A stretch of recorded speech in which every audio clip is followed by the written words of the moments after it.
एक समय में हमारी दुनिया में डायनासोर का राज था।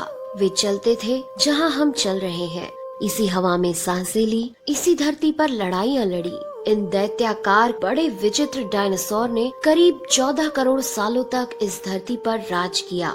इन डायनासोर की कई हजार प्रजातियाँ थी। इनमें से कुछ शाकाहारी थे, कुछ मांसाहारी, तो कुछ डायनासोर बहुत ही शांत स्वभाव के थे। वहीं कुछ डायनासोर बहुत ही हिंसक और खतरनाक थे।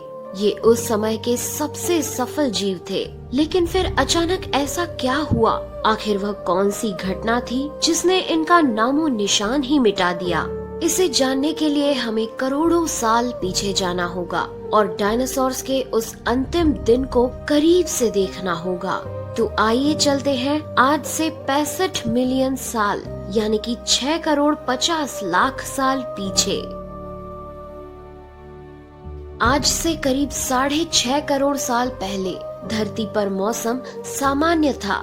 चारों ओर सूरज की रोशनी बिखरी हुई थी। लंबे लंबे पेड़ों से टकराती समुद्र की ठंडी हवाएं और चारों तरफ डायनासोर के चिल्लाने चिंघाड़ने की आवाजें। जब ये सारी डायनासोर प्रजाति बड़े ही आराम से धरती पर अपना जीवन बिता रही थी, तब 10 करोड़ साल पहले ही इनकी किस्मत लिखी जा चुकी थी। 10 करोड़ साल पहले एक छोटा एस्ट्रॉइड का टुकड़ा जो सुदूर अंतरिक्ष से आ रहा था, वह पृथ्वी से लगभग 20 करोड़ मील दूर मंगल और बृहस्पति के बीच बने क्षुद्र ग्रह बेल्ट में घूम रहे एक बड़े एस्ट्रॉइड से जा टकराता है। इस टकराव से उस बड़े एस्ट्रॉइड की दिशा बदल जाती है और वह क्षुद्र ग्रह बेल्ट से निकलकर सीधे पृथ्वी की ओर 22,000 मील प्रति घंटे की रफ्तार से बढ़ने लगता है। जब यह एस्ट्रॉइड पृथ्वी से 3,84,000 किलोमीटर की दूरी पर था, तब धरती से शायद डायनासोर का अंत ना होता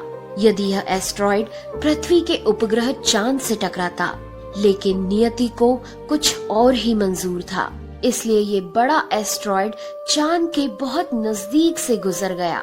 40 किलोमीटर के व्यास वाला 2 ट्रिलियन मेट्रिक टन का ये एस्ट्रॉइड प्रत्येक सेकंड के साथ साथ धरती के करीब बढ़ता जा रहा था। ये एस्ट्रॉइड जब पृथ्वी के वातावरण के संपर्क में आया तो इसकी रफ्तार एकाएक 70,000 किलोमीटर प्रति घंटा हो गई। पृथ्वी के वायुमंडल में घुसते ही घर्षण की वजह से ये एक भयानक आग के गोले में बदल गया। ये इतनी रफ्तार से धरती की ओर बढ़ रहा था कि सिर्फ 4 मिनट में इसने अटलांटिक ओशियन को पार कर लिया। इसकी चमक इतनी अधिक थी कि धरती पर टकराने से पहले ही हजारों जीव आग के इस दहकते गोले को देखकर पूरी तरह अंधे हो चुके थे। ये जीव उस उल्का को देख नहीं पा रहे थे, लेकिन वह उसकी भयानक गर्मी को महसूस कर रहे थे। कुछ ही क्षण में ये एस्ट्रॉइड मेक्सिको की खाड़ी के पास जमीन से टकराता है और लगभग 35,000 डिग्री सेल्सियस की ऊर्जा वाला एक भयंकर विस्फोट होता है।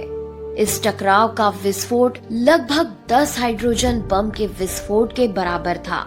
ये विस्फोट इतना शक्तिशाली था कि इसके टकराते ही धरती की लाखों टन धातु अंतरिक्ष में चली गई। टकराव वाली जगह पर 180 किलोमीटर चौड़ा और 20 किलोमीटर गहरा गड्ढा बन गया।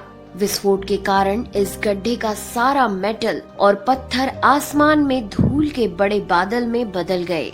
16 मिनट 40 सेकंड बाद जमीनी टकराव की वजह से धरती के अंदर चारों ओर 11.1 तीव्रता की भूकंपीय तरंगे उठने लगी। इस वजह से समुद्र में विशालकाय लहरों का निर्माण हुआ और एक के बाद एक सुनामी की लहरें चारों तरफ बढ़ने लगी। भूकंपीय तरंगों ने सभी सक्रिय ज्वालामुखियों को दहका दिया, जिसके कारण जगह जगह डायनासोर का विनाश शुरू हो गया।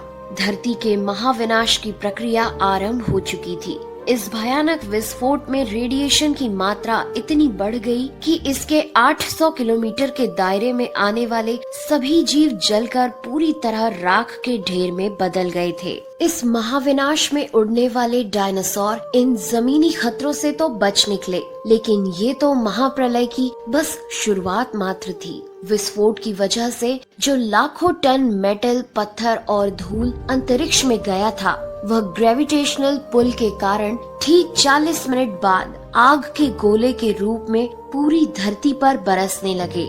साथ ही धूल का एक बहुत बड़ा तूफान 6000 किलोमीटर प्रति घंटे की रफ्तार से पृथ्वी के दूसरी तरफ मौत लेकर आ रहा था। ये धूल के बादल कई किलोमीटर मोटे थे, जिसकी वजह से धरती पर सूरज की रोशनी का पहुंच पाना असंभव हो गया। गर्म हवाओं का तापमान 100 डिग्री सेल्सियस से ज्यादा हो जाने के कारण धरती पर पेड़ पौधों की लगभग सारी आबादी जलकर खाक हो गई थी। विस्फोट के 90 मिनट बाद धरती का तापमान 200 डिग्री सेल्सियस तक बढ़ गया। इसकी वजह से जो डायनासोर विस्फोट के इलाके से कोसों मील दूर थे, वे भी इस गर्मी से बच नहीं पाए।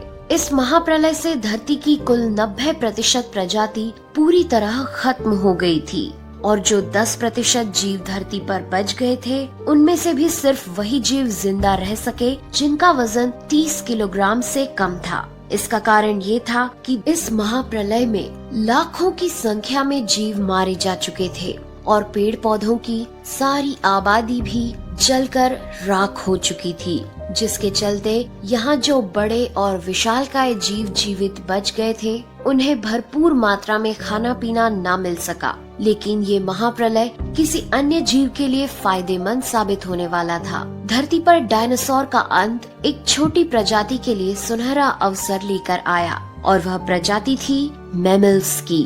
मैमल्स क्या थे, कैसे बच गए महाप्रलय से, डायनासोर के अंत के बाद इंसान कैसे और कहां से आए, ये जानेंगे हम अगले एपिसोड में। यदि आप चाहते हैं कि हम अगला वीडियो जल्द से जल्द बनाएं, तो इस वीडियो पर 2000 लाइक्स जरूर दीजिए और हमारे चैनल को सब्सक्राइब कर हमारा सपोर्ट जरूर करिए। यदि आप नए हैं तो इस चैनल पर हमारे बाकी वीडियो भी जरूर विजिट करें। साथ ही सब्सक्राइब कर नोटिफिकेशन बेल आइकन को भी जरूर दबाएं। मिलते हैं अगले एपिसोड में, तब तक के लिए नेहा आगरकर को दे इजाजत। नमस्कार। Share chat.